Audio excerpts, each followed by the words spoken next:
آج کل ہم لوگ پاکستان میں بھی اگرچہ جنگ ہو رہی ایران میں، لیکن وہ مہنگائی کے بم ہم پر بھی گر رہے ہیں.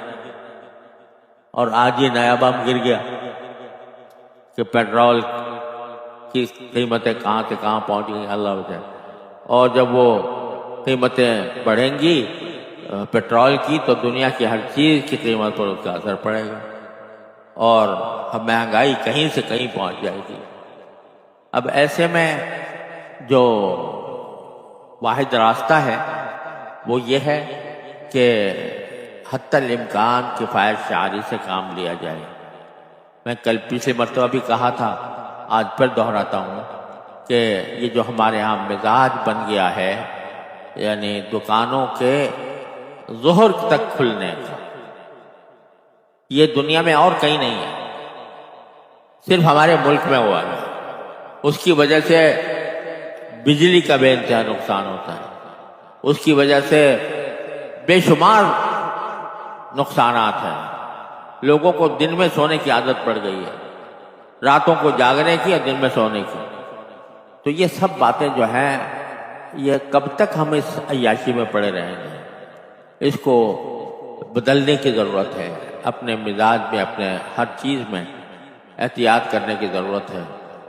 اور نہیں کریں گے تو دیکھو کس طرح بڑے جن کے پاس مال دولت ہے ان کے اوپر تو زیادہ اثر نہیں پڑتا، لیکن جو بیچارہ غریب آدمی ہے جو مشکل سے روزی کماتا ہے، اس کو جا کر اپنے دال روٹی کا انتظام کرنا بھی اس کے لیے ایک عذاب بن جائے گا.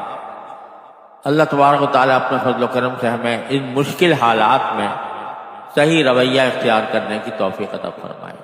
دیکھو جو کچھ کام حکومت کے کرنے کے ہیں ان کے اوپر ہم تنقید کرتے ہیں، کرنی بھی چاہیے، لیکن تنقید برائے تنقید یہ کوئی فائدہ مند نہیں ہے. لیکن جو کام ہمارے کرنے کا کہ ہم اسراف سے بچیں، کفایت شعاری اپنائیں، یہ ہمارے اختیار میں. حکومت بدلنا ہمارے اختیار میں نہیں، حکومت کو کسی بات پر مجبور کرنا ہمارے اختیار میں نہیں، لیکن اپنا کام جو ہے اس میں اس کو صحیح رکھنا یہ کم از کم ہمارے اختیار میں ہے. اس کو درست کرنا چاہیے. اور پھر باقی کے لیے واحد راستہ ہے اللہ تبارک و تعالیٰ سے رجوع الی اللہ.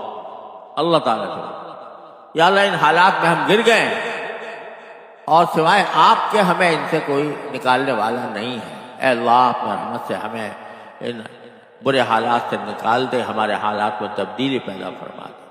یہ دعا کوئی بھی بندہ ان دعا کو نہ چھوڑے. قرآن کریم بھرا ہوا ہے اس بات سے کہ جب تمہیں کوئی مصیبت پیش آئے، کوئی تنگی پیش آئے تو اللہ کے اوپر کی طرف رجوع کرو. وہی ہے جو مسبب الاسباب ہے، وہی ہے جو حالات تبدیل کرنے والا ہے.